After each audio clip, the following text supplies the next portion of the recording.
My name is Bill Stewart, and I'm with the neighborhood group Neighbors Speak Up. And along with Professor David Wachsmuth and our group, we've organized this evening to provide some information about short-term rentals, and particularly look at some of the data that's been gathered on Halifax. I think that'll be interesting. Our group is basically a person-to-person group. We're a volunteer group from the North End. We came together from a local situation of Airbnb and short-term rental in our neighborhood, trying to come to grips with what that means. We had some issues and so on.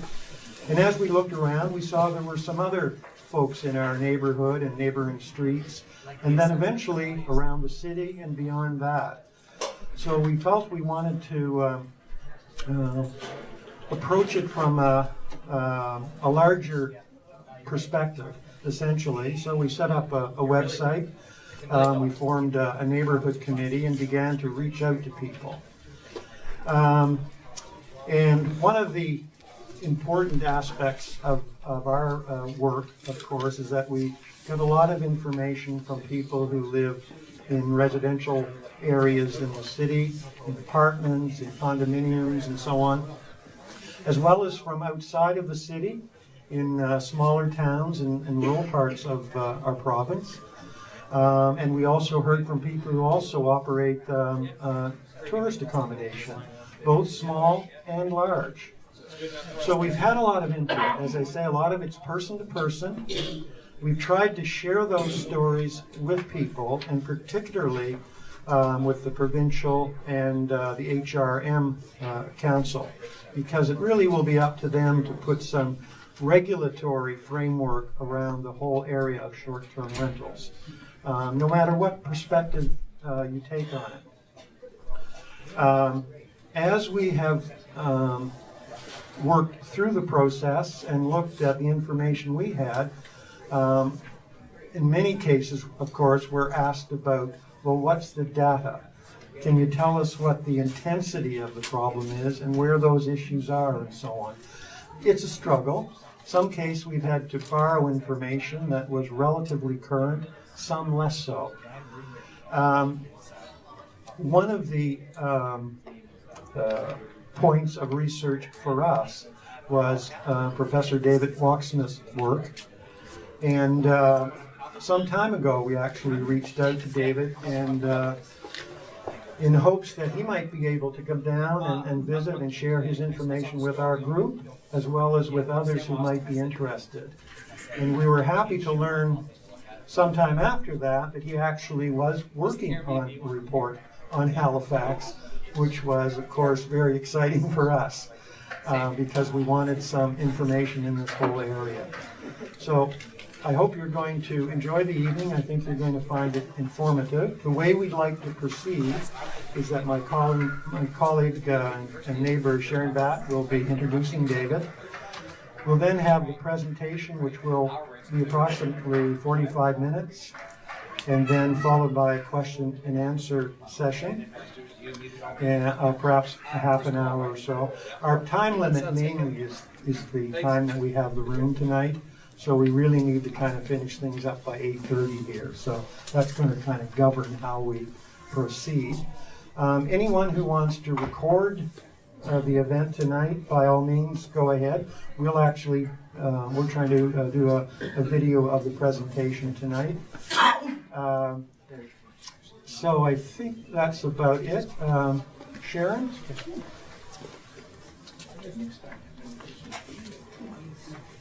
Thank you, Bill, and welcome everyone. Welcome to the Halifax Public Library. The library, like our community, is situated on Micmac, the ancestral unceded territory of the Micmac people. And I think this is an important historical and present fact to recognize as we think about Halifax and its future. So I'm so pleased to introduce the speaker tonight. He's an assistant professor at McGill University's School of Urban Planning. Most important for tonight's event, he's an internationally recognized authority on short-term rentals. As an academic, he's written many theoretical papers, but what was exciting to me when I came across his website was a series of detailed analyses of the prevalence and impact of short-term rentals on specific cities: New York, Toronto, Vancouver, Montreal, and Whitehorse. What drew me to these city-specific portraits was the way that they spoke not just to scholars and policymakers, but to citizens trying to understand Airbnb and similar platforms that affect our communities. So these studies are help residents like us think collectively to engage in the policy process in the places that we live. So fortunately for us, as Bill mentioned, Halifax is the latest addition to our guest list of city spotlights. Our speaker grew up in Toronto. He completed university degrees at McGill, University of Toronto, and New York University. There's more information on the handouts on the table. At McGill, he holds a prestigious Canada Research Chair in Urban Governance. I asked him yesterday when we met how he got interested in short-term rentals. Long story short, it involved doing research on gentrification in Panama City, and then realizing that the transformations in housing in Panama had a lot of similarities with what was happening in New York City. So for me, the takeaway to that story was that similar things are happening globally in different communities, which brings me back to Halifax.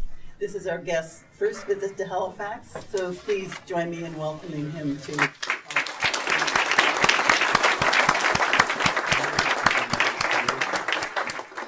Well, thank you so much, everybody, for coming here tonight. I have a mic on here.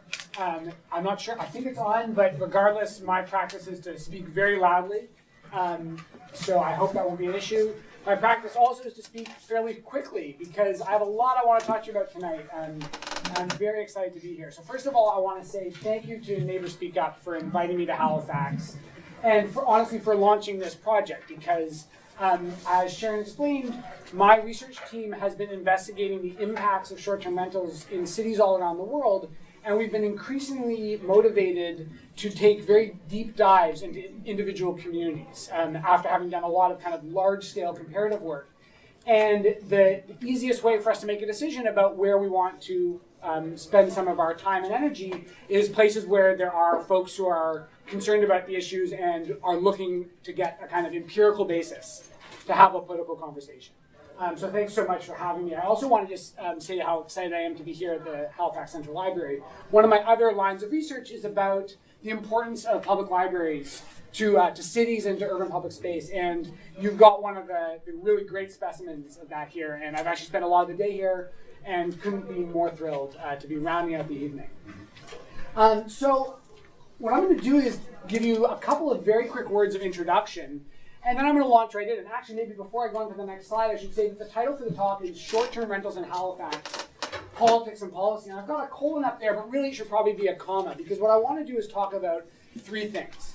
First, I want to provide a bit of a data dump about the situation of short-term rentals in Halifax. How many there are, what the trends look like, where they're located, what kinds of impacts they're having on housing communities.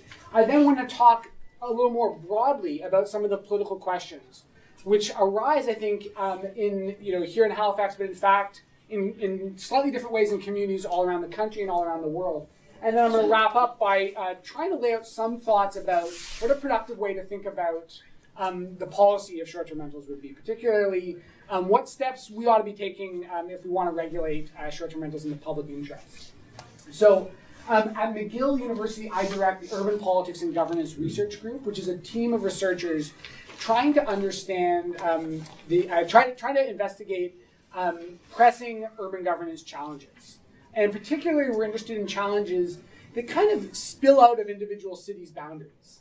And so one of the things we've looked at is some of the challenges around local responses to climate change, because cities are increasingly being understood as leading actors in the fight against climate change on a global scale.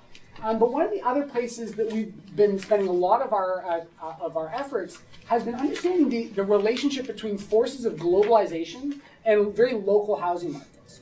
we usually think of what's happening in a city's housing market as a very local thing. You've got people who want to live in the city, they're trying to find housing. You've got other people who are building the housing that they're going to live in. And you see how supply and demand meet and what the implications of that are. But several years ago, we started tracking the impact of very global sources of demand for local housing in the form of tourist visits and short-term rentals. And we realized very quickly that because tourists have a lot more money they're willing to spend per night than local residents do, if they're in competition for the same housing as local residents, that might be a problematic situation. And what we realized looking around is that there was a lot of public debate about this, a growing amount of public debate about this, and a lot of discussion about what a kind of a responsible approach or response to the emergence of short-term rentals would look like, but not a ton of really good data. And I'm a researcher, I'm an academic, that's kind of where I can come in. And so that's what we've been trying to do over the last several years, is to try to provide a kind of a platform of empirical facts that we can then have a policy conversation about, have a political conversation about, have a conversation about our values.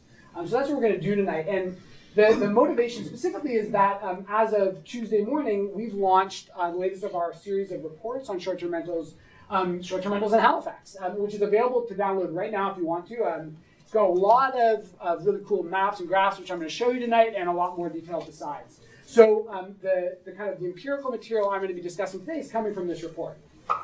So go to the website if you want to check it out. I already explained that the motivation for the project in general comes from the fact that in all sorts of different cities, the emergence of short-term rentals has become, in some places, a political crisis, but almost everywhere the subject of debate about, where you have on one hand neighbors saying our communities are changing and not necessarily for the better because of the emergence of Airbnb and other short-term rental platforms. In other cases, you have property owners saying, well, I've got the property, I want to use it, and you've got visitors saying, I really like being able to stay in residential neighborhoods instead of having to go down where the hotels are.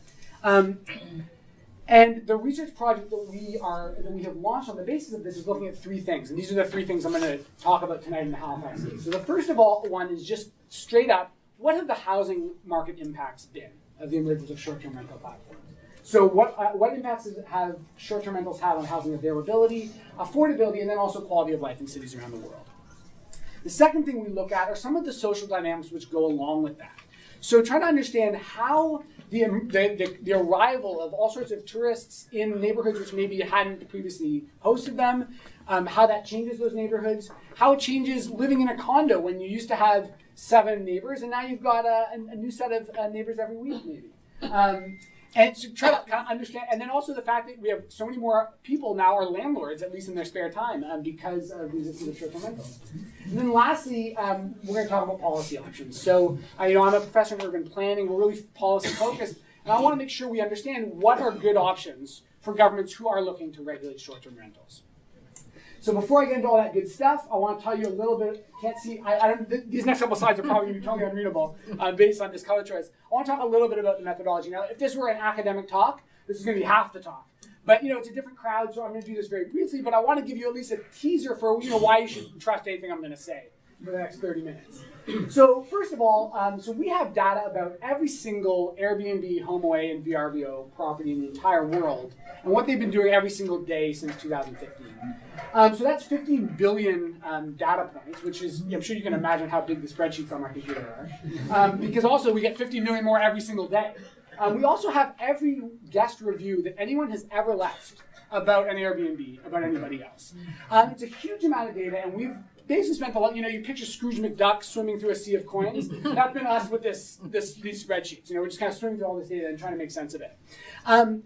In particular, because we have this detailed data, we've been able to do a more detailed kind of fine-grained level of analysis than a lot of what is out there. So as an example, this is a map of short-term rental locations in Sydney, Australia, taken from the leading academic journal in urban planning. And it's a nice map in a lot of ways, but there's a problem, which is that every one of these points is just the same as every other one of these points. But in fact, this might be, an entire home rented 350 nights a year, and this is a spare bedroom that was rented once last July and will never be again. There's a lot more, it matters what's happening in the individual locations. Not to mention the fact that there's so much churn in the short-term rental market that half of these are gone the day after you publish the map anyways. So what we do is we take these very detailed sets of information about what every listing looks like, the characteristics, how many bedrooms it has, where it's located, what type of building, that kind of stuff. And then also what those listings are doing every single day. Are they reserved? Are they not reserved? And the result is that we can do something a lot more interesting. So does anyone know where that dot is? Assuming I haven't screwed it up?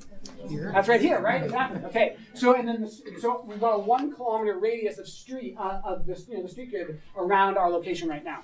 And what we can do with our data is we can say on a given day where the reservations happened on the short-term rental platform. So the bigger your dot is, the more money that was spent on the reservation. The red dots are entire homes. The blue dots are private rooms, and that green dot is actually a hotel. These dots aren't exact because Airbnb shifts location, but we'll talk about that in a little bit. But on top of saying what happened, that was August 1st, we can also say what happened on every single day. And we can see kind of changing patterns of short-term rental activity at a very, very, very fine scale. Now, this is just eye candy, but the idea is that we can use that same level of detail to do some really detailed analyses of what's happening in the short-term rental market and what impacts it's having on local housing. So that's what I'm going to talk about today. The 3 things we've tried to do with our data is to really improve the spatial resolution, to hone in on individual neighborhoods and the impacts there, to use all this detailed daily data we have to get a more accurate picture of the different kinds of short-term rental operations and what makes them different and how they have different impacts. And then also to contribute a set of open source software for other researchers who are interested. So if you happen to be a coder and you want to get in on this, talk to me after the talk, because we've got a lot of tools. Okay, so let's talk about Halifax. What I'm going to do now is provide a quick summary of some of the key points from our report, and then use that as a kind of platform for the rest of the evening. Okay, and I just want to start by just a very kind of quick overview of where short-term rentals are located throughout the HRM. It's a big area. I've got some maps that are a lot more legible than this one. Don't worry. But as a starting point, what I want to say is my microphone fell off. You're hearing my hand in my pocket. Hold on. Is this better? Yeah. It doesn't have the clip. The clip's here, but the microphone's not on it, so that's my problem. Okay, let's see if this. So that's not really my fault. Okay, let's try this. Let's hope this stays on. So the first thing to note is that the HRM is a big place. The short-term rental activity is very strongly concentrated on the peninsula, particularly in the downtown area, right? And that's a pattern we see in every city we look at. That you've got most of the activity in a very small part of the city. Now, that can lead to the incorrect conclusion that the impacts of short-term rentals are focused very narrowly in that area. That's not true. Housing markets work on a regional scale, and so even though most of the activities happen in this area, that doesn't mean that the impacts are limited to that area. And this is something we'll get into in a minute. I also want to show you how things have been changing. So this is a comparison of the short-term rental market in Halifax in 2016 and 2019. Again, bigger dots mean more money was being earned. Red dots are entire homes. Green dots are private rooms. What we see, first of all, is that nowadays, almost everything that happens outside of the downtown is an entire home. And you've got a scattering of private rooms in the downtown. They show up more here because they're on top on the map. But the other thing we see is how much growth has happened in the last several years. And particularly how much of that growth has involved spreading of short-term rentals out of the downtown. So I said that that's where most of the activity is, but this is a story that gets less and less true every year. Short-term rentals have been growing and spreading throughout the city. Here's what the overall rate of growth looks like. If you go back, wind back 3 years, there were 500 short-term rentals active in Halifax every day. So this is this is a kind of, if you just go to the Airbnb to HomeAway, type in Halifax, what do you find? It's not saying what's happened to those listings, it's saying how many are on the website. And going back to middle of the year 2016, there were 500.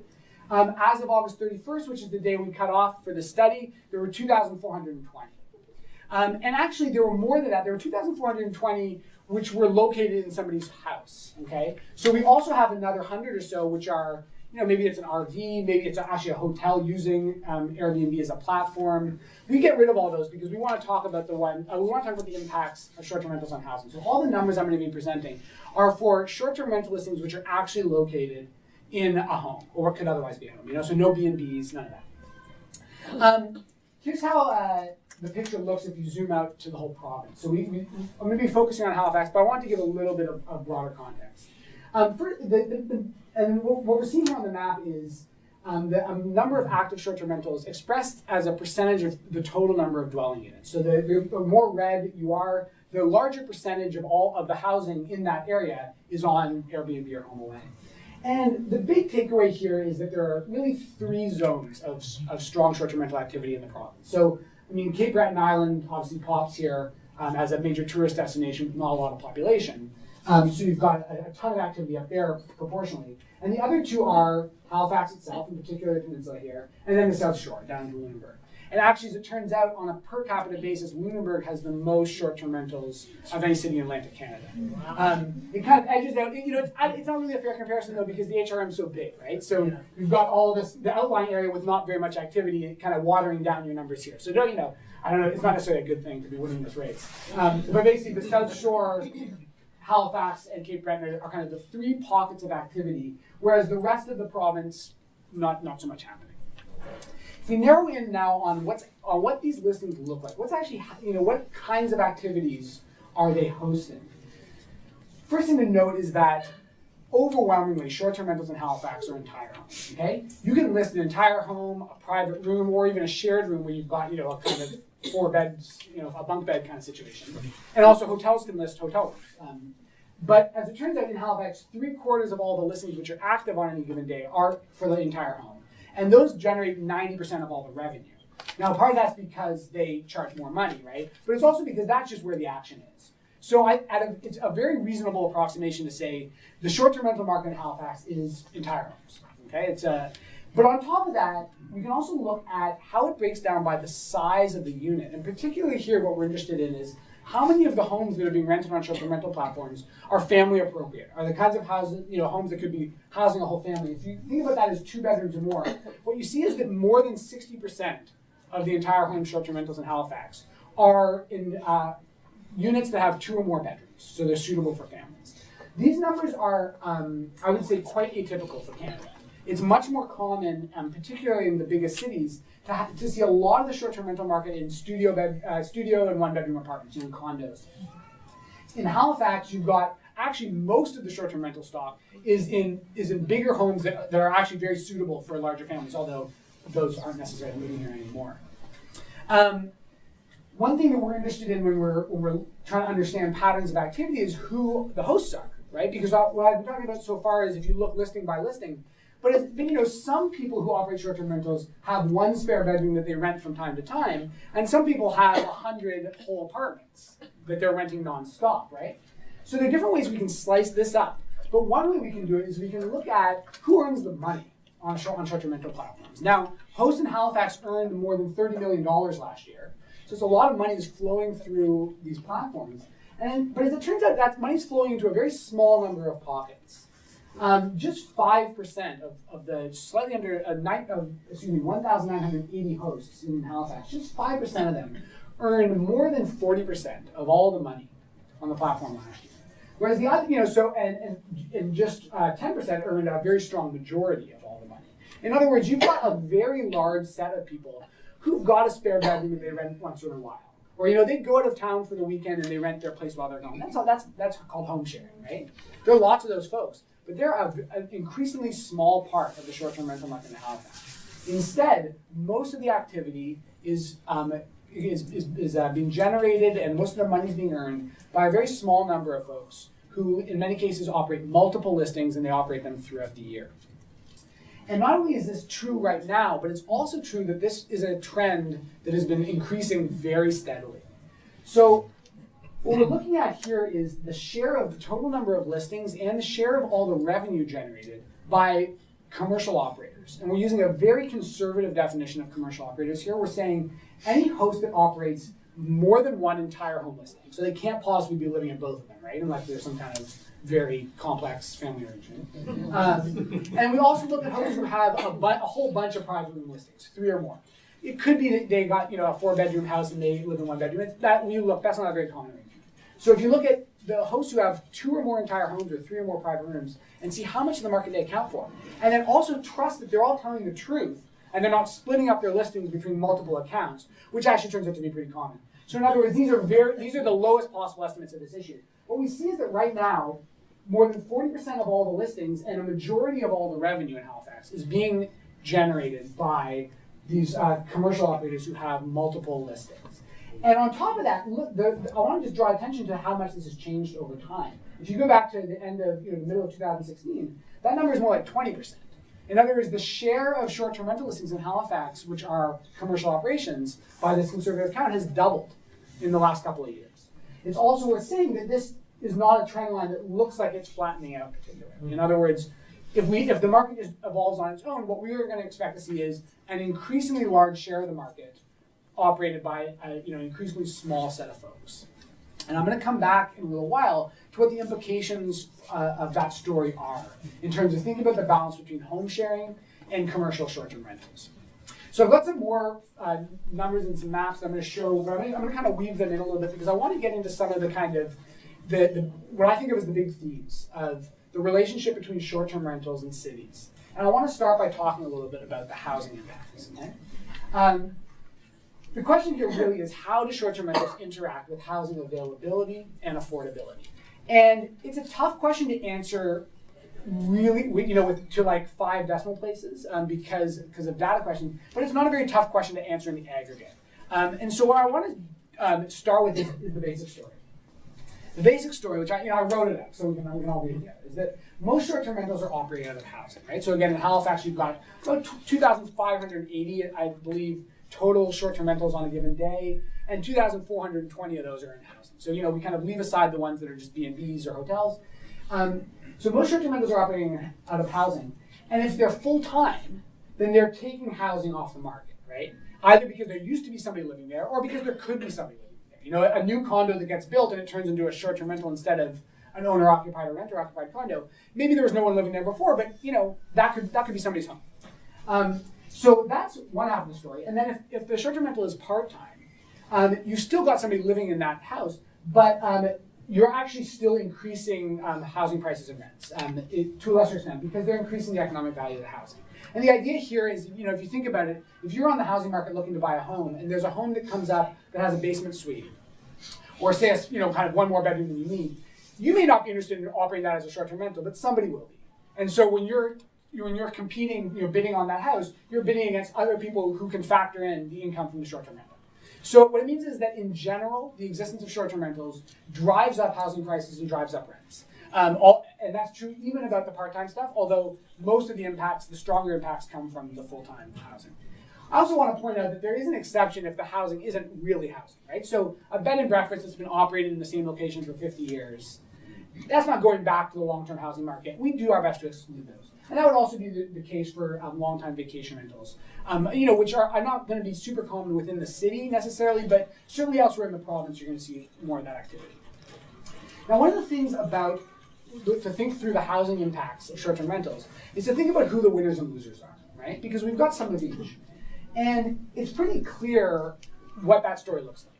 The winners of short-term rentals from a housing perspective. So, because of course, there's also the winners. When you're visiting, you get to stay in one. That's nice. Presumably that's part of the story. But from a housing perspective, the operators of short-term rentals are the ones who benefit, right? So home sharers, they earn a little bit of side income to pay the mortgage or the rent. That's good. And commercial operators are operating short-term rentals because they feel like they're going to earn more money from that than they would if they had a long-term tenant. So that's where the benefits come in. In exchange for that, the costs are that everybody pays more for housing. Now, this can be a hard thing to sort through because the benefits can be very narrowly concentrated and the costs are very diffusely spread. In other words, we see short-term rental operators who are making 3 or 4 times as much from running an Airbnb as they would if they had a long-term tenant. They have a really strong stake in the situation. But the housing, the impacts on housing availability and affordability are very, very spread out. And importantly, they're not just limited to the neighborhood where the short-term rentals are occurring, because housing markets work on a regional scale. If you can't find an apartment that you were trying to find downtown, well, maybe you look in the North End, and if you can't find a house in the North End, maybe you look somewhere further afield, right? So you get rippling impacts. There's really strong empirical data on this from the United States, which suggests that a 1% increase in just total number of Airbnb listings leads to a 0.01% increase, 0.018% increase in rents, which doesn't seem like a very large number, but there's been a 300% increase in Airbnb listings here in the last couple of years, right? So you start adding those up, and you actually end up with much higher numbers. In fact, this study found that 1/5 of the total amount of rent increase year to year in the United States can be attributed to short-term rentals in the United States. And keep in mind, there are many places in the U.S. that have very little of this activity, right? So the places that have it have a lot of it. What we've tried to do is we've tried to use our knowledge of what's happening day to day in properties to identify the properties which are very likely to be full-time short-term rentals that don't have anybody living in them, okay? So the way that we do this is we look for properties which are available for rent for a majority of the year. And then we also make sure that we're finding properties that are booked with kind of at least a 50% occupancy rate on that. So at least 90 nights of the year they're booked. And what we find when we look for these, what we call frequently rented entire home listings, is that they are growing very fast in Halifax. So this is our best guess for how many housing units in the HRM are operating right now as full-time short-term rentals and how that's changed over time. Currently, we believe there are 740. That was as of August 31st, so it's probably 760 by now. Most of these are entire homes. Some of them are clusters of private rooms operating out of whole apartment buildings, which I'm going to talk a little bit about later because there's kind of a fun story there. One thing I want to point out is that this trend, right? Actually, the housing units operating as full-time short-term rentals are growing at twice the speed of the rest of the short-term rental market in Halifax, okay? So the total number of short-term rentals, Airbnbs, increased by 20% last year, but this stuff increased by 40%. So there's been a 40% increase in 1 year in the number of housing units which have been lost to full-time short-term rental operations in Halifax. If we look at how they're distributed throughout the HRM, we again see that there's a really strong concentration here, particularly when you look at it relative to the supply of housing. So this map is showing the percentage of housing units in each area that's been converted to full-time short-term rentals. And what we see is around where we are here, we've got 1%, 1.5%, more than 2% in some cases of all the housing is now a full-time short-term rental in some of these areas. Now, 1%, I don't know, that may seem like a small number to you, but the rental vacancy rate in Halifax is 1.6% right now. And that's the rate that really determines the kind of success that somebody has if they're looking for a place to live, right? Because if you're looking for a new apartment, you don't care what's happening in the 98.4% of apartments that have somebody living in them, right? What you need to know about are there apartments available for rent right now? So it's that rental vacancy rate that does the work in terms of establishing how favorable the conditions are for housing in a city. And these are parts of the city where there are many more short-term rentals operating full-time than there are apartments available for rent at any given moment. In fact, as many as twice as many. And what we can do with that knowledge is we can project what would happen if we turned those full-time short-term rentals into long-term housing. What would happen to the rental vacancy rate? Now I said it's 1.6% across the city of Halifax. By the way, a healthy vacancy rate is like 3 to 5%. When you're under 2%, that's big trouble. In fact, downtown, the vacancy rate is 1%, 1.8%. It's very low. Because downtown is where the short-term rentals, the commercial short-term rentals are concentrated, we could actually triple that vacancy rate in the short term if we put those units back on the market. Now, if you put them back on the market, it's not like the vacancy rate is going to stay tripled, because what's going to happen is people are going to start living in those apartments, and the vacancy rate is going to come down. But what's going to happen is rents are going to come down too, because there are going to be more apartments available, and we'll settle at a new equilibrium, and maybe the vacancy rate will be 1.9 instead of 1.6, and the rents will be a little bit lower than they otherwise would have been. But there's a major contribution, particularly down here, that short-term rentals could be making to the supply of housing in the city. The bottom line is that the housing loss from short-term rentals is narrowly concentrated in Halifax, in the downtown area. But the effects ripple out into the housing market, and that's the kind of the key idea that we should be thinking about from a regulatory perspective. So now what I want to do is actually contextualize some of that information about housing loss by thinking about some of the kind of larger questions about the social dynamics around short-term rentals, tourist staying, residential neighborhoods, and the like. And I think one way to think about this is that the good and bad about short-term rentals is it's kind of two sides of the same coin, right? Which is that strangers are staying in our homes.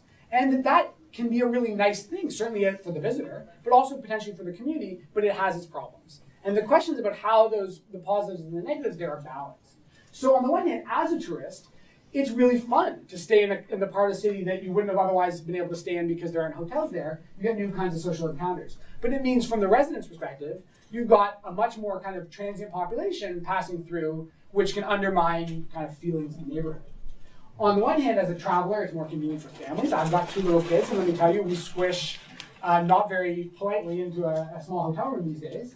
But it's also more convenient for parties, right? That Airbnbs are really great locations to rent to throw a big party, and that's a big source of nuisance complaints. Issues around garbage, there have been some really terrible incidents of violence in the United States in short-term rentals. On the financial side, operating a short-term rental can provide extra money to pay a mortgage or pay the rent. But it also is the case that the existence of short-term rentals means you need more money to pay the mortgage or pay the rent, because short-term rentals are driving up housing costs. So this is the kind of good and bad. Something, and a lot of these questions boil down, they're moral questions, they're political questions, they're questions for kind of a public debate. One place that we are trying to make a contribution is to try to understand systematically what actually fuels the complaints that we see.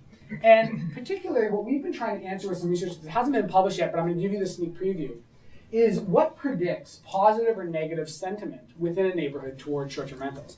We've got this really crazy project where we've looked at every single newspaper article that mentions short-term rentals. We mine the text to see if the coverage is positive or negative. We geolocate it to all sorts of different neighborhoods, and we do this across dozens of cities.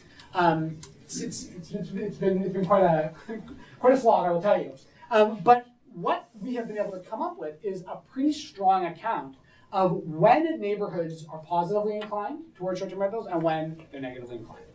And what we have found is that something that does not predict whether or not a neighborhood will feel positively or negatively towards short-term rentals is the amount of short-term rental activity in the neighborhood. Okay? So this is a first point, that there's no inherent bias against short-term rentals in neighborhoods. Instead, overwhelmingly, the thing that predicts when neighborhoods will have negative sentiment towards short-term rentals is housing vulnerability. Okay? In particular, neighborhoods that have high numbers of full-time commercial short-term rentals are going to be negatively disposed. Neighborhoods that have unaffordable housing, when you compare the cost of housing to local incomes, are going to be negatively disposed. Neighborhoods with high numbers of renters who are more vulnerable in the housing market because they can be evicted, and because they don't have, they tend to be lower income, they are also more negatively disposed. And then also neighborhoods with high numbers of newcomers. In other words, neighborhoods where there's a lot of churn in the population. So not newcomers as in immigrants, as in people moving into the neighborhood. In all these situations, we basically track onto situations where the housing situation is uncertain. This is what predicts when neighborhoods will have a negative disposition towards short-term rentals. In other words, this is not a story about wealthy homeowners kind of acting out of NIMBY concerns to guard themselves. Instead, it's a story about people reacting to disruptions to their communities, disruptions to their neighborhoods, and particularly disruptions to their ability to afford the rent or afford the mortgage. This is just some eye candy. There's a map from this work in Montreal where we've tracked how much housing need there is in a given area of the city and how much negative sentiment there is. And what we see is kind of basically a pretty strong relationship where the areas with a lot of housing need are also the areas that are unfavorably disposed towards short-term rentals. But then we also see some kind of outliers, like why at the East in particular they really hate Airbnb, but actually everybody can afford the house. So these are issues for us to explore in more detail. But the broad story is very clear from this research where we looked at over a dozen cities across North America, which is that communities don't object to short-term rentals per se. They object to short-term rentals making their housing situation worse. Okay? So last thing I want to talk about here is a little bit about the policy side of this.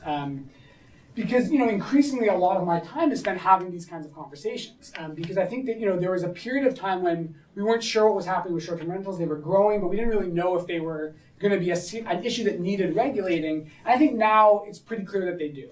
But there still are a lot of questions about how cities should be regulating short-term rentals. These are the kinds of questions that I have a lot of discussions about these days.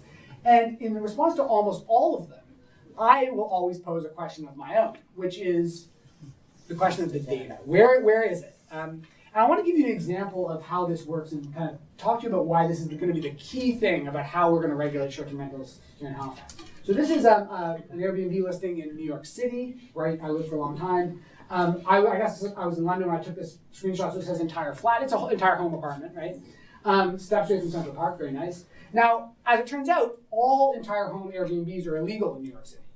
100% of them. So this is an illegal short-term rental. We know it, right? If it says that it's illegal. So if you're the New York City government, you might be interested in knowing who is Lily. You might be interested in knowing what's going on in her calendar, because there sure are very few available dates. Is she booking all these dates? Or is she maybe actually mostly just blocking her calendar off and it's only available the date she's out of town or something like that? You might also be interested to know where she's located. You'd really want to know that one if you want to send her a tax bill or something. But you don't get to know that, right? And you don't get to know that, but they don't get to know that either. The city of New York, they don't have any magic wand that gives them this information. In fact, for users of the platform and also for governments, hosts are anonymous, the calendars are hidden, and the locations are obfuscated. Which means that fundamentally, there's no easy way for any kinds of regulations to be enforced in this context. What that means is that a whole set of, I think, reasonable approaches to regulating short-term rentals in response to local concerns, which vary a lot from place to place, right? All boil down to, can you get the data? So the most important constraint, in other words, on local regulation of short-term rentals is the lack of data. And just to give you my personal anecdote about this, I got a call a couple years ago from living in Quebec, the tax folks, and that's not a call you like getting. I'm trying to think, oh God, what did I screw up? But actually, it was the person in charge of short-term rental enforcement for the province of Quebec, and he wanted to know if I could help them track down short-term rental hosts who were violating the laws. And I said, well, I guess, but isn't that your job? What do you do? And he explained that when they get a complaint, what they do is they go airbnb.ca/ and then they go to the button that says make a reservation, and they click it, and they spend $200 taxpayer dollars to make a reservation. 24 hours later, they'll get an email from Airbnb saying, we look forward to your upcoming stay, here's the address. Now they have an address, so now they can figure out who owns the place, they can get in touch with them and start talking about the rules. Now there are 100,000+ short-term rentals in Quebec. That's not really a system that scales very well, right? So this has turned out to be a big deal. But I want to, and I think that's kind of so easy to understand that if you don't have the information, you don't know what's going on. But I want to give two, fun. I think they're fun. They're fun for me, for the kind of work I do. Examples of some of the kind of, I think, more surprising dimensions of what the lack of data means for our understanding or lack of understanding of the policy story of short-term rentals. So the first example, it was Halloween a couple weeks ago, so I've still got a kind of Halloween hangover here, is about what we call ghost hostels. So this is going to be very spooky. There's a ghost story here.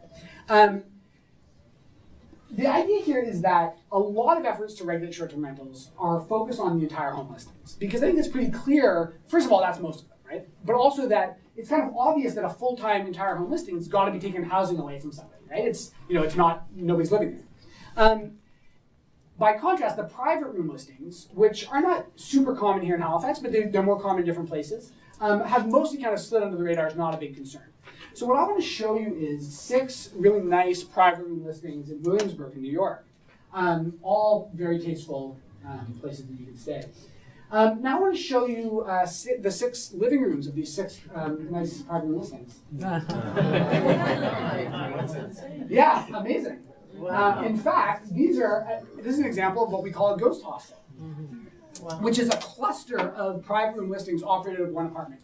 Often these are made to look like you're renting a spare bedroom, but actually the entire building has been turned into these spare bedrooms. So here's a review from one of these ghost hostels that says this is made to look like a couple sharing their home on Airbnb, but it's actually more like a hostel run by multiple people. There are like 20-ish tiny rooms. You can hear people snoring. But then here's the thing, for those who believe every small room is private, it's actually not. On my check-in, I was given room keys for room 116, but my room was 115, but my key still worked for room 115. The door key to every single room is the same. That sounds bad, but let me tell you, it's better than the alternative. Because if every door key actually did only open its own door, and somebody is asleep when there's a fire, there's nobody living in this building who operates the short-term rental. So that person is not going to, it's going to have a very hard time getting out of that alive. So there's very serious health and safety concerns here. I will tell you as well, I made a presentation on this to the enforcement folks in New York a while back. And a week or two later, I got a phone call saying, you'll never believe it, we just busted this place. And it was a coincidence. You know, they got some health and safety complaints. They went to investigate. They shut it down. And the guy said, you know, I was looking at the photos. I said, wait a minute, I've seen this before. So RIP this particular ghost hostel. So how do we find these, right? So I'm going to tell you about how many there are, but how do we find them? Well, what we do is we it's kind of interesting work. These are all the private room short-term rentals in a chunk of Midtown Manhattan. And you know, we know who operates each of them. We know the host accounts, right? Now, what we can do is we can look at clusters of rooms which are pretty close to each other, operated by the same host. And it's possible that one host is, you know, managing your spare bedroom and your spare bedroom and your spare bedroom. It's not really that likely, though.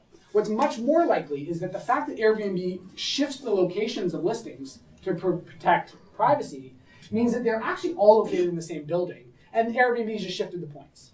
Well, we can actually check for this because we've reverse engineered the way Airbnb hides the location of listings, and we can see if in these cases, is there a spot that all these private rooms could have come from? And in fact, in this case, we find that there are. And in just this little couple blocks, what we actually found was 150 private room listings, which seem to be a spare bedroom, but actually are 35 ghost hostels operating in this section of Midtown.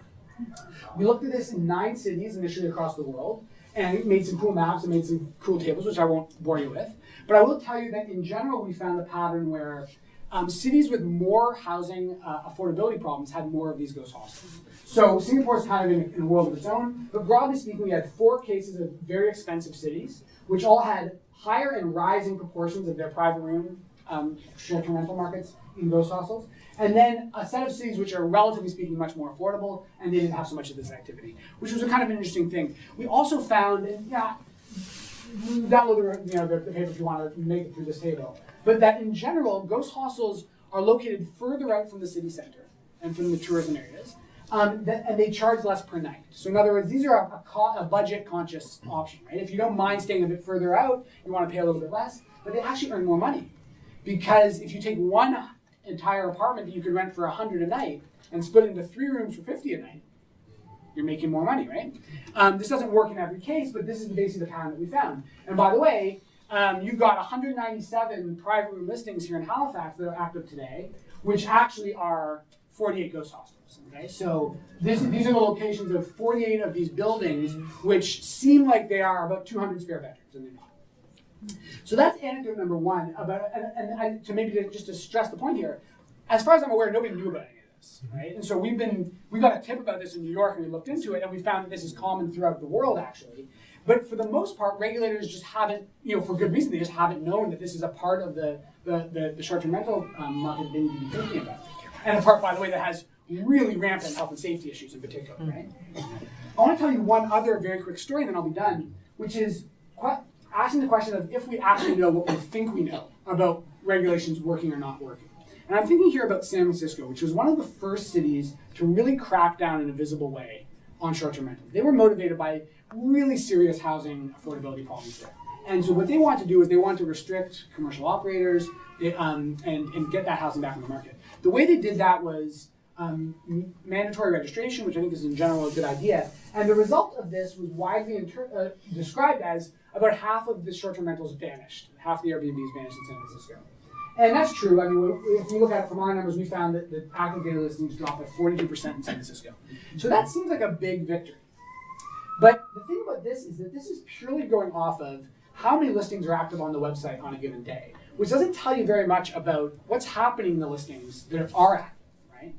And if you look at those numbers, which we have, a different story emerges. So first of all, what we found is that the revenue being earned dropped, not in absolute terms, it dropped about 15% from what we think it should have been at. So we compared New York and San Francisco, which were growing at basically the same rate. We see what happened in New York, no regulations. So we see what San Francisco should have had happen. The revenue dropped. It dropped quite a bit, but it didn't drop nearly as much as the listings dropped. But the other thing we can do is we actually went and tracked down all the listings that were kicked off the system, because we can see every day which listings vanish. We scrape these things every day. And we saw 2 periods where all the listings were taken down, right? So we can say, okay, well, let's look into those listings. And what we found overwhelmingly is that the listings that were taken down were dead. They were listings that had been used a couple years ago and no one had bothered taking them off the website. But when there's a mandatory registration, you got to pay $50, they just said forget it. What that means is that if you look at the kind of before and after situations, After the regulations kicked in, there was actually more, proportionally, of the short-term rental activity in San Francisco was the long-term, full-year stuff. All the dead weight had been kicked off the platform. The commercial operators, they all registered. And what happened is the city of San Francisco thought they were doing a really good job because they saw these listings disappear and didn't put the effort into enforcing the rules to make sure that everybody signing up was telling the truth about if this is really my home or not, because they saw the 50% decline. In fact, we found that commercial operators are now a dramatically larger share of the San Francisco market because the little guys disappeared. Again, mostly just dead listings, and were replaced by commercial operators. So is this a success or a failure? It really depends on your perspective on this. But the idea is that this story is not known. And in fact, short-term rental policy is being set in general in the absence of really good data. And sometimes actually with potentially data-driven empirical understandings, which are actually just not true. Which I think poses a real challenge for how we do this right. And frankly, the kind of thing that we're trying to help out with. So I'm going to conclude now with just a couple of kind of takeaway thoughts. The first one is just to summarize a kind of big point of the presentation, which is that housing vulnerability is the thing which drives concern about short-term rentals. Okay, so that's a robust finding across many, many different cities. I think that that's true here in Halifax as well. I also want to suggest that thinking that through and thinking about the kind of broader patterns of activity that we've looked at, we think that a really promising path forward to start thinking about regulation is mandatory host registration. What this means is get everybody in your system, and particularly ask them if you live there or not. So make a distinction between people who live and are operating as home sharers versus people who are operating commercial, short-term rentals, basically running hotels. And then we can decide what to do about that going forward. But no matter what you choose, you're never going to get there unless you can figure out who's who. That's this kind of the data problem, right? And the easiest way, I think probably the only way, frankly, to solve that in any real way is by registering all your hosts. Lastly, if the housing concerns kind of win the day in the political fight, then it's pretty clear to me that the low-hanging fruit here is restricting commercial operators. It used to be the case in Halifax that most of the Airbnb activity was people sharing their homes on a part-time basis. Now it's the case that most of the short-term rental market is commercial operators running hotels out of what used to be people's homes. There's no reason why we couldn't go back to that previous model, where people actually are helping to pay the rent. So it's it's not a choice in the sense of nobody said, let's make it this way, but it's a choice by default because there hasn't been any action taken to change the situation. But I see no reason why you couldn't have a thriving short-term rental market that's focused on home sharing as opposed to the commercial operators. And it's very clear that would get, in the case of Halifax, something like 700 plus housing units back on the long-term rental market. I think that's worth taking seriously. So with that, I want to say thank you very much, and I'm looking forward to some questions.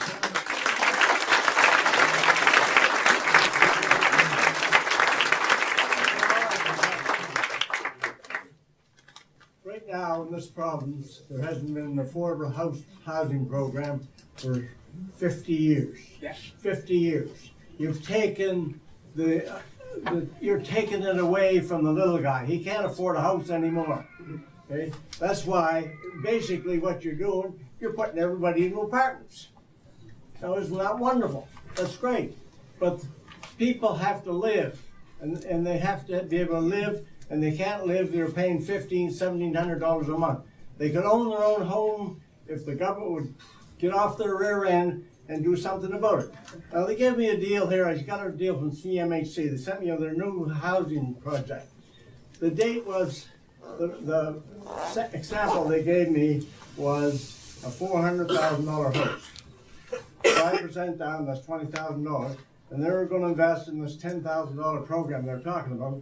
They take the $10,000, instead of reducing the down payment, they apply that with the $20,000 to make $30,000 down payment. And the benefit to the homeowner, they're going to reduce the monthly payments from $2,900 a month to $2,700 a month. So what's the short-term rental angle on that? What's my angle on that? Well, I'm just wondering what the question is related to short-term rentals in Halifax. Well, you're basically what you're looking at your article. All you're really doing is transferring the money from the little guy to the bigger guy. Right. Yeah, I think that's exactly what we're seeing here too. Thank you. Yeah. I was wondering, Are the hotels and motels making common cause with the renters because isn't it affecting their bottom line? Yeah, it is. I mean, this is a complicated question. I think that, honestly, the research on this is kind of mixed. I mean, I think the hotels are concerned, clearly. I think, different parts of that market are affected to different degrees. Luxury hotels are not, I think, on the whole, are not seeing a big hit. The motels, at the low end, I think it's a big story there. I don't know personally, but my sense is that their concerns are about the financial side of things. Short-term rentals in a lot of cases are paying residential property tax rates, which are much lower than the commercial rates. They're usually not paying whatever hotel tax is charged on the hotels. So I think it's kind of common sense that those things, there should be a level playing field there. And that's what the hotels have been focused on, I think, for the most part. I think that's very reasonable. I think that what happens in politics is you get an issue and then you get people lined up on both sides. So I think it's kind of natural that the renters and the hotels are kind of on the same side of the issue, but I think ultimately are kind of looking at different dimensions of it, which I think is reasonable. David? What about apartment buildings? I stayed in an Airbnb in Ohio where there were 8 apartments, Yeah. and one of them was an Airbnb. Right. Yeah, so it's not in the report, but because someone was asking me about this yesterday, I did a little number crunching on this for my hotel room this morning. So apartment buildings are way overrepresented in the among short-term rentals. If you compare the amount of Halifax housing that's apartments to the amount of short-term rentals that's apartments, a lot more of the apartments are on short-term rental platforms. It's also true that the full-time stuff, the apartments are even more overrepresented. Something that we know from research on this in the States is that the base, if you describe the risk of a given housing unit converting to a short-term rental, the risk is way higher with renter-occupied housing. And the reason that it's just obvious, right? It's like if a tenant leaves, you can convert it or you can just kick the tenant out. Whereas if it's owner-occupied, someone's got to move out and sell the house. So what we see is that there's a lot of vulnerability for renter-occupied housing converting to short-term rentals. Some of that's apartments, some of that's condos that used to be renter-occupied. And the piecemeal thing you're describing is exactly the pattern that we have been observing as well, where a landlord, I think typically what would happen is does some renovations. And the renovations are finished and they've got 4 units. And maybe they find a tenant quickly, but maybe they actually, let's just try Airbnb for a little while. And you end up with a situation where 2 are Airbnb and 2 are not. And it's a problematic situation because the building changes and, kind of one by one the units are converted. Okay, I don't know how to do this. I find that's an issue. We live in downtown Dartmouth, which is right across, and that's one of the density areas. Yeah. And we've been there a long, long time. But I came across one by accident where we have an apartment building on the street, and they actually do 3-month rental, 6-month rental. Yeah. If people come into town and they have to go to hospital, Yeah. they can rent out for a month. So they've been doing this for a long period of time. And then this summer, I suddenly discovered, I'm looking at it and thinking, what the heck? That's the same building, because my friend used it when she was leaving our house and staying until she transferred somewhere else. Yeah. They're doing Airbnb in about 3 of those units. Yeah. So that kind of even takes off the market for other people, that might come into town, go to hospital, they're here to work for 3 months and leave something for 3 months, because they're only bachelor units. Right. But they've been refurbished, and since And are they've been suitable for refurbished, visitors. that's when, and somebody else is doing it for them, Yeah. and that was just pure accident that they came across it. Yeah, and you're raising a couple points here. One of is that the platforms are just platforms, right? In the sense that you can use Airbnb for long-term rentals if you want. Set a 12-month minimum or something, right? It's not impossible. And actually, some of these kinds of longer-term, short-term rentals, they're moving to Airbnb and HomeAway just because they're good platforms for doing the transactions. But I think you do kind of open up, there's a kind of Pandora's box here where once you're on that platform, you start getting the messages from Airbnb saying, hey, we noticed you could adjust your price like this and shrink the stay length, and soon enough you're just running an Airbnb. So that's an issue. The point about the people doing it for them, this is one of the issues that becomes quite challenging is that, and again, it explains part of the story about home sharing kind of losing out to the commercial operators, is that one of the things we track is what that average response time is when you make an inquiry to a short-term rental operator, how long it takes to get back. And there are many properties where the average response time is 2 seconds or less.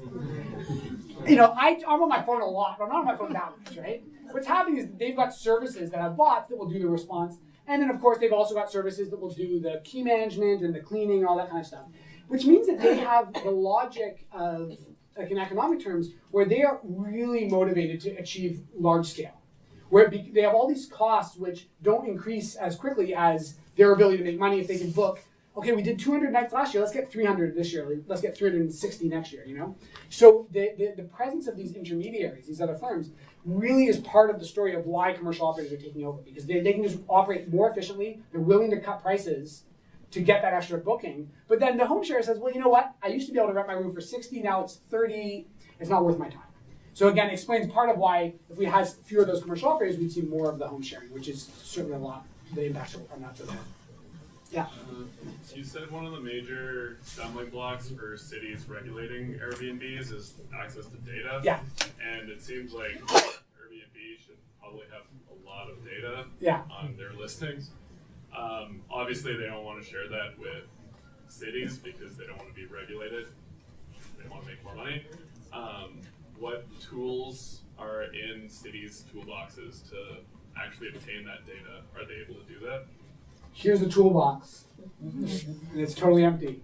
Unfortunately, this is there's a spectrum of ways that Airbnb will cooperate with city governments, and they will always cooperate on collecting and remitting taxes. Pretty much, you know, if you say let's collect a hotel tax, they'll do that, and they will never they'll burn the company to the ground before they hand over that kind of data.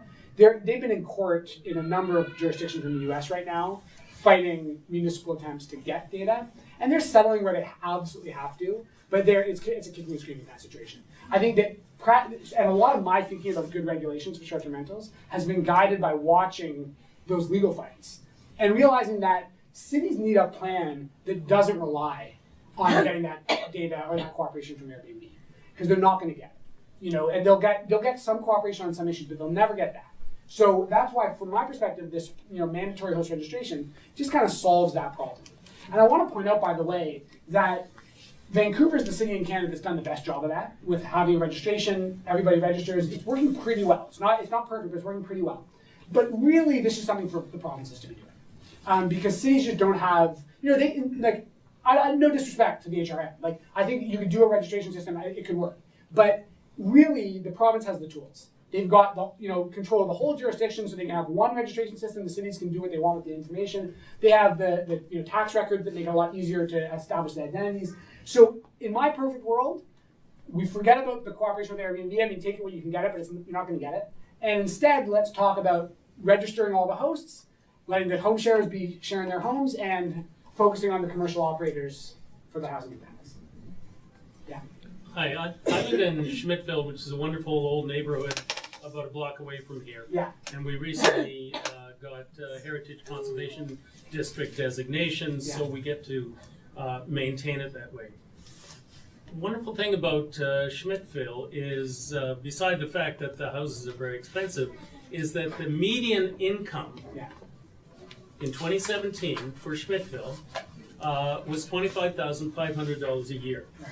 That means half the people make more, half the people make less. So it is an affordable neighborhood. Yeah. A couple of months ago, in September, when we usually look out the window and see students moving in, we noticed there were no students moving in. Right. We do, however, see a lot of people with the wheelie cart. And the reason I worry about the increasing proliferation of short-term rentals is, one, is that it will no longer be affordable. That $25,500 will go out the window. And the second thing is that when I go up and down the streets, I say hi to people. Increasingly, I just go, huh, instead of hi. I don't know them. I've met a couple of them, but you have to really make a point of saying, oh, you're visiting here, where are you from? So we're very, very worried. And of course, we got a hold of the people from Hydrostone who are with the Neighbors Speak Up. But my point is that we're not going to solve this problem by me arguing with my neighbors and telling them they ought not to do this and this and that, and telling them they're greedy. That's not going to work. That's right. It has to be regulated so that everybody knows the rules and they're all enforced equally. And it's a very good point. If you think about that, if your neighbor decided that they wanted to take the building and turn it into a slaughterhouse, Because they ran the numbers. It's going to make a lot of money, but they can't do it, right? I mean, there are land use rules. There's a whole host of regulations which constrain what people can do with their property in the public interest. And there's an ongoing question about how far those rules should reach, and we don't want them to reach too far. We want people to be able to do what they want with their homes to a certain extent. But then a guiding principle about that is that the neighbor should have some say, that there's a set of uses which is really compatible with residential areas and others maybe not so much. And I think that what we're seeing is that short-term rentals are posing some of those questions, where you kind of need to be thinking about what those broader impacts are looking like. So I think the story you're telling is one that I think we hear kind of unfortunately quite a lot. Yeah. In terms of short-term rentals in Atlantic Canada, I've read that we have the highest amount of seasonal short-term rentals. That's right. So like say like May to September. Yeah. So how does your data change in seasonal in relation to long-term? Yeah, that's a good question. So one point about, yeah, right. So the idea here is that if you look at the whole country, Atlantic Canada has a very strongly seasonal pattern to short-term rental activity. Tons of it in the summer, not so much else otherwise in the year. And the rest of the country looks different. So it's not a kind of a situation where every place is special. It's more like there's one story in Atlantic Canada and one story in the rest of the country. That being said, Halifax has the least seasonality of Atlantic Canada, right? And so that's a general rule. The big cities, and I think it's kind of understandable. It's that there's a lot of summer tourists, but it's also true that people like me visiting throughout the year, and we need places to stay too. And, I'm in a hotel, but somebody else is in an Airbnb. So the bigger the city, the less seasonal that pattern is. One clear result of the seasonality of short-term rental activity here is that it probably is leading us to underestimate the housing loss, because the more seasonal the activity is, the more it's viable to mostly just kind of make your money in the summer. Right. And then, you hope that you make some more throughout the rest of the year maybe, but what it means is that we're looking for these patterns where we're seeing year-round activity to decide when we think we're really sure that this is a full-time short-term rental. And so my guess is that there are listings which are kind of slipping under our radar, because ultimately we're crunching gigantic spreadsheets, and as opposed to looking individually at each listing. So that would be one thing there. But I would say that on the whole, the seasonality story is not such a big issue when you're looking at the patterns in the city. What you do see though is in university towns is landlords who like to get the students out for the summer and bring in short-term rentals. And we were asked by the city of Montreal to look into this in the Montreal case. And what we found is that landlords were doing that. They would do 9-month leases and get the students out for the summer and Airbnb it. And they'd make a boatload of money. That it was really big for them. But and you'd think, okay, the students get to go home if they're from Toronto or something like that. They get to go home for Toronto in the summer. The students actually turned out to hate it, because it just creates so much, just one more level of kind of instability in their lives, where every year they have to find a new place to live, whether they want to or not. It also, the city ended up deciding that it was probably detrimental to the ability of the city to keep some of those graduates around, right? That you finish your degree, now you've got a bachelor's degree, you're ready to find a job, and maybe you'd like to stay here. And particularly if you're staying for the summer, that's the time when you're looking for a job. Now, if you're forced to leave on April 30th, well, probably you go home. And now you're looking for a job there. So in the end, the city of Montreal had been lobbied by some of the landlords to make an exception for that seasonal pattern. And they said no thanks, because they didn't think it was in the interest of the city residents. Yeah. So if you have more costs in the sense of regulation, yeah, normally costs are passed on to the consumer. That's right. Doesn't it just raise and kind of I think the short answer is yes. If there are more if the effective cost of operating a short-term rental increases, then that cost will be passed on in some portion to the consumer, who is a visitor, right? So I think that's a kind of if I'm the UN and being asked to designing the rules for the whole world or something like that, then that's a really serious question to think about, because you've got to think about the kind of welfare story. But I think from a local perspective, I don't know. I don't know. I think that if tourists want to visit and they have to pay an extra little bit of money to do so, that's not the craziest idea in the world. And also the government has said they're looking into this. Yeah. Have they been in touch with you or? Yeah. So we're having this conversation. Yeah. But one other thing I'll point out on that point, by the way, is that I think in fact what would happen is if you got some of these commercial operators out in the market, what would happen is the prices for an Airbnb for a night would go up a little bit. but not much. They go up a little bit, and those people would be staying in somebody's home who's out of town for the weekend. That's the spare bedroom. So you'd see more of the market go to the home sharers at a slightly higher price, I think. But we've never seen any research suggesting that tourism flows in general would be affected. You know, I think like 97% of the visits that happen through short-term rentals are happening even if the short-term rentals don't exist. Is kind of roughly speaking what research has found on this. So that implies to me that there's a lot of room to maneuver. And again, just a couple of years ago, it was mostly home sharers anyways, right? So it's not like we can't imagine that kind of world. No, that's 2017. I can imagine that just fine. So. Question down here, David. Okay.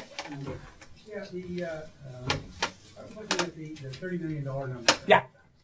And I looked today on the Nova Scotia Tourism website and discovered that what a tourist spends in Nova Scotia generally is 16% of accommodation. Yeah. So that translates on the peninsula into $187 million direct tourist spend in our peninsula. Yeah. And the spin-offs is probably a $300 million upbeat thing for our economy.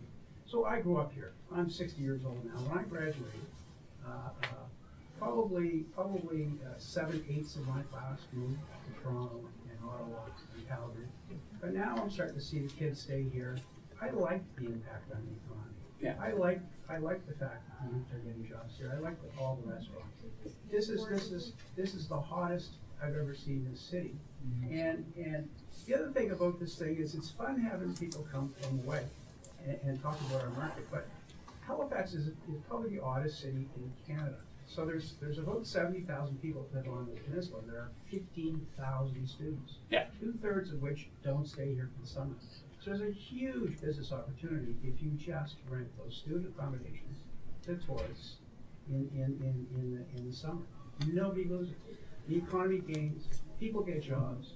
It improves our self-esteem. We don't have to be poor. So I think you're making some good points. I want to push back a little bit on the first one. I think you're like, as far as the kind of back of the napkin goes, I think you're totally right. That you've got 30 million accommodation spending, so that's like 180 or 200 or something, and then there's some multipliers. So you're talking about a lot of economic impact. But the way to assess that impact is to think about the kind of counterfactual situation where you don't have the short-term rentals, or where you have. And so first of all, I don't think that that's a realistic situation. I think when I'm talking about the kind of, the path that I'm suggesting is a path where you have the short-term rentals, you have them as home sharing, where the money goes into people's pockets, instead of you don't have larger landlords operating these. But even so, one way or the other, the idea is that there isn't any strong evidence suggesting that people are visiting because of short-term rentals, right? It's clearly there's evidence that people like short-term rentals when they visit. They're choosing to stay in them, right? But every attempt, and I'll be honest, there hasn't been a ton of this, so I think the error bars here are not tiny. But attempts to measure how much of the spending coming through Airbnb would not have come if people were forced to stay in hotels. We measure that all the time. We've got an average of $4 billion for this province. We want to go from $2.2 billion to $4 billion in the next 4 or 5 years to support our economy. Right. So in rural parts of Nova Scotia, they couldn't do it without Airbnb. So I think the rural parts of the province, it's a different story there, and I think that is a very reasonable point. In the city, I don't think that that's what the numbers show. I think that the economic impact is coming through Airbnb. And all that extra spending that isn't happening in the accommodation part would be coming the same way if people are staying in somebody's spare bedroom instead of in a ghost hostel. And I think that's what the evidence shows on that. Yeah, no, that's what I do all day long. Is look at those numbers. So I think on the second point though about the students, I think that's an interesting question for different places to be looking at about what that balance should look like. Again, when I've had this discussion I had in Charlottetown a couple weeks ago, where I think the story is kind of similar in terms of the proportion of their population, which is students in the area around the UPEI. And I've had that conversation very closely in the area of Montreal around McGill. And we've come to certain conclusions about that. It's possible that here that story looks a bit different. And I think these are very reasonable questions to be discussing as the kind of regulatory train starts rolling. What I'm trying to do is kind of start with this basis of here's what the numbers look like, and then I think you're absolutely right that it's a question for Halifax to hash out how they want to set that. Just the final thing. I mean, I've got 3 children. I would like them to live here. Yeah. If they can't live on the peninsula and they have to go all the way up to Rockingham, I mean, that doesn't really that doesn't finish me off. They can still find a place to live here. We've got the largest land mass of any city in Canada.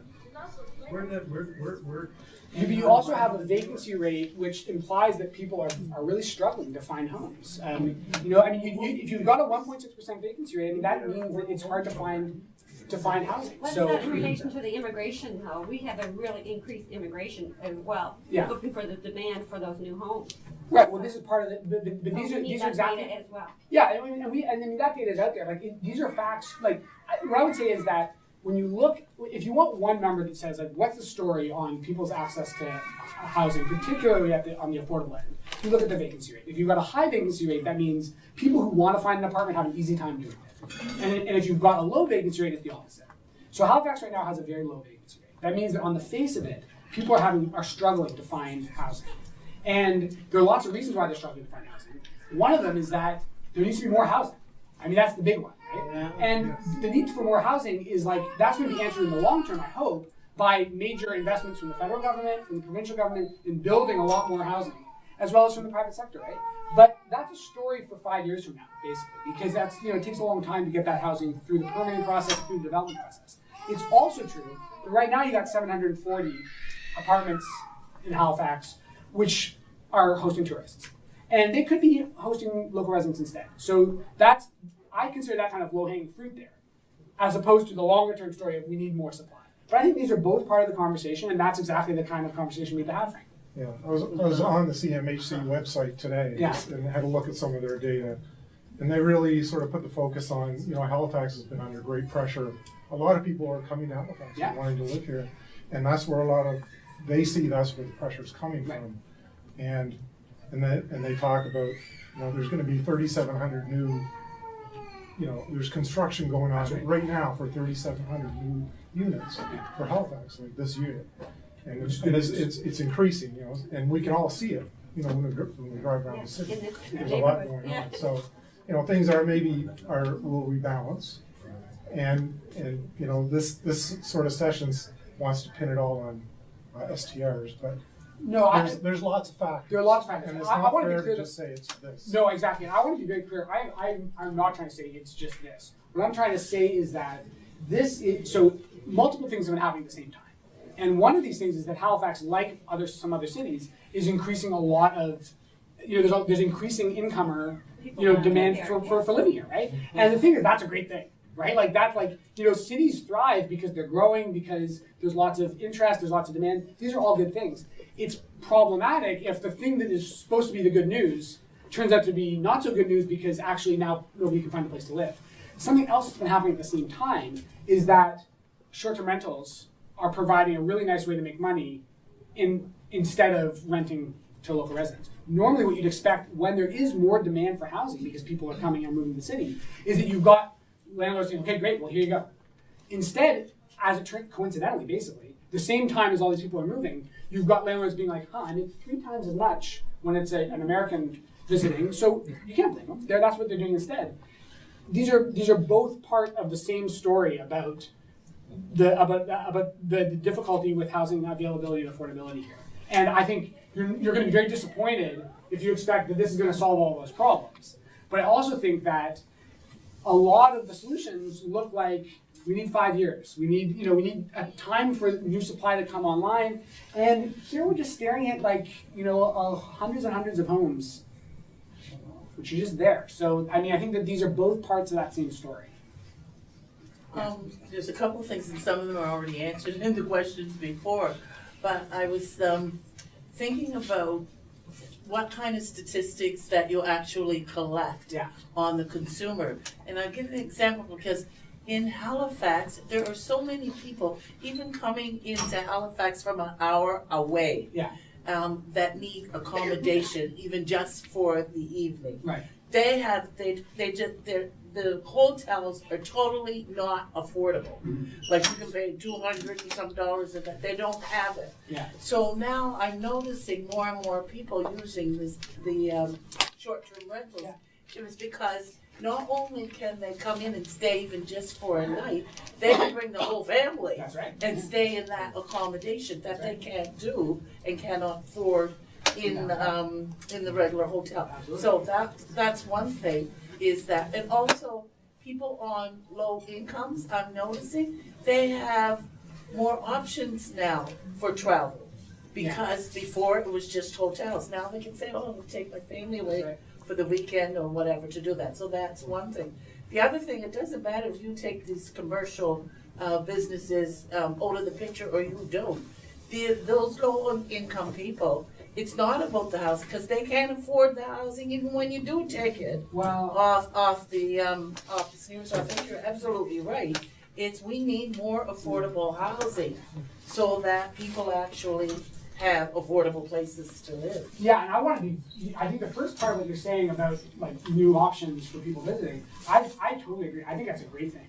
You know, I think like home sharing is opening up a lot of choices for people visiting. Another one that I think is quite common is that people who have medical needs, where there's a hospital stay, right? You're living out of the city, and there's somebody who needs, is going to be in the hospital for a month. That's a huge crisis for the family.